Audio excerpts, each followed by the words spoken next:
Good. Well, hello.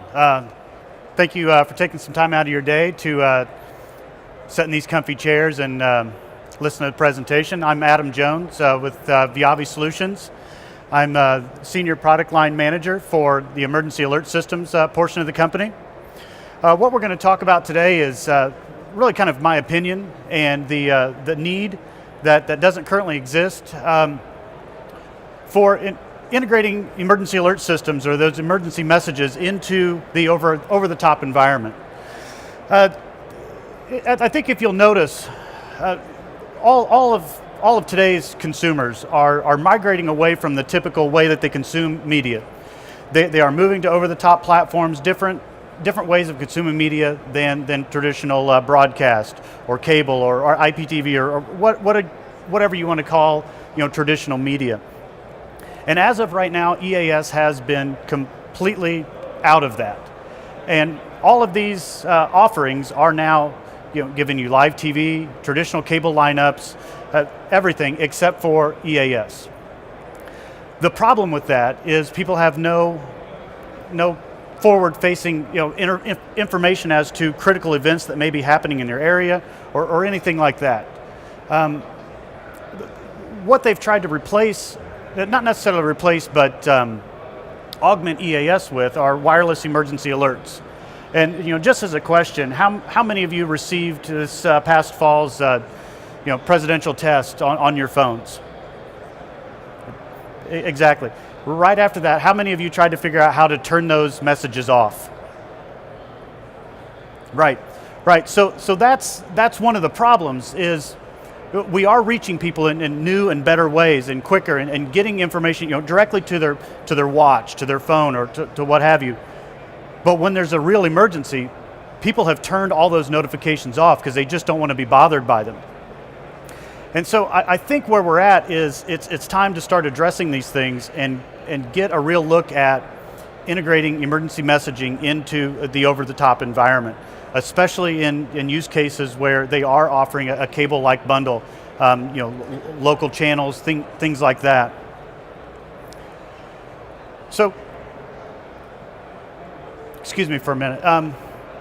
The over-the-top classification is really just a classification. And if you look at satellite, if you look at cable, if you look at IPTV, all that's addressed in Part 11. But all those people are doing is the exact same thing. They are delivering content directly to the customer, and that's exactly what over-the-top is doing. And so it should be addressed. There are differences in the way that IPTV, satellite, and cable all address EAS. They have different restrictions or different rules as to how they're supposed to perform their obligations under Part 11.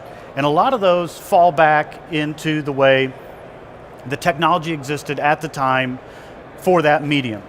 So, cable operators, they have similar restrictions or requirements as a broadcaster. There's a list of events based off of your state that they need to participate in. They need to do weekly tests, monthly tests, things like that, and it addresses all of their subscribers.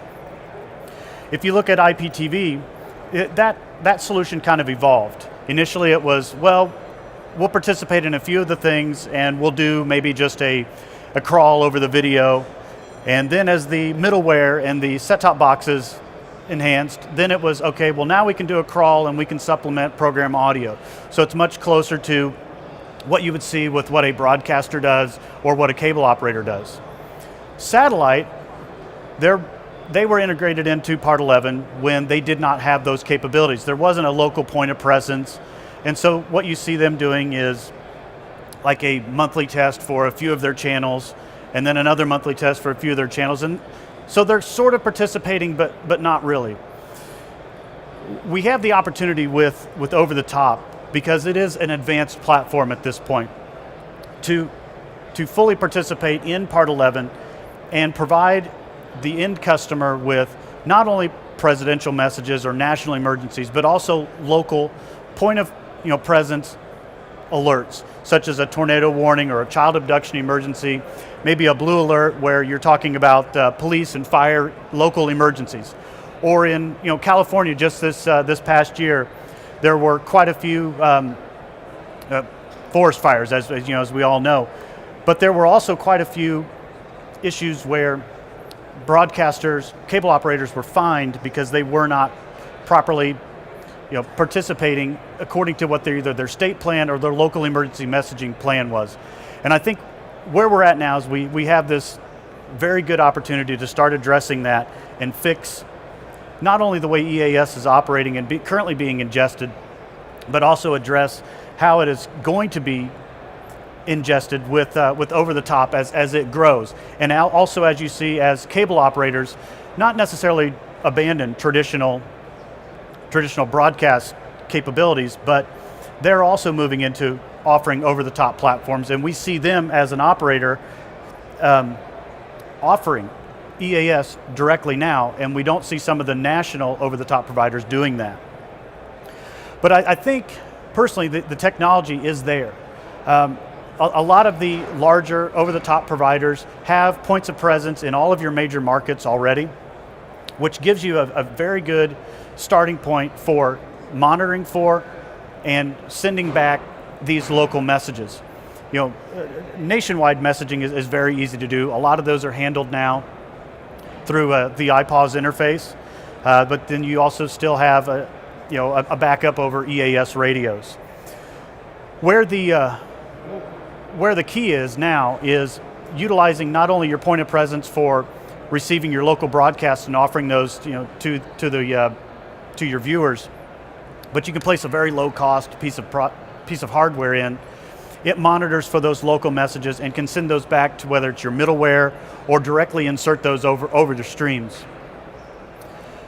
So as far as Viavi is concerned, we have several pieces of hardware that can satisfy these requirements today.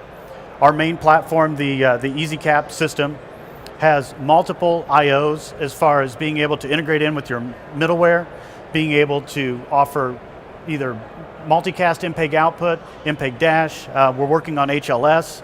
So we can send and integrate in to your middleware those messages now. We also offer very low cost hardware that can be deployed out in the field where you do have these points of presence for local broadcast pickups, and send those messages back either to our aggregators or send them directly into your middleware. So with that being said, does anyone have any questions? I'd be available over here at the side. I can address them here if it's that type of question. And also our booth is just over to the side there. If that's it, I do appreciate your attention today and the time. Thank you.